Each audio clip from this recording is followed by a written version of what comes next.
के हुन्छ त्यसको अनुहारमा भने सोचेर बोल्नुपर्छ त्यो ठाउँमा बुझ्नुभयो नि बोल्दा पनि त्यस्तो पनि ठाउँ रहेछ नेपालमा सुनसरी जिल्ला के नेपालको कुरो गर्नु हाम्रै जिल्लामा चाहिँ त्यस्तो ठाउँ रहेछ सुनसरी जिल्लामै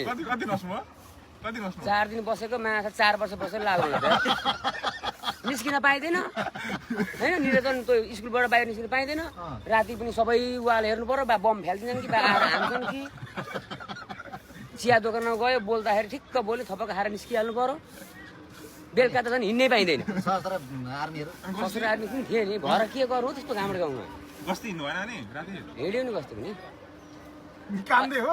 एकपल्ट लफडा पनि भइहाल्यो परिहाल्यो हाना एसपी साहबलाई त ढकल्दा बाहिर बल खेला थालि त हाले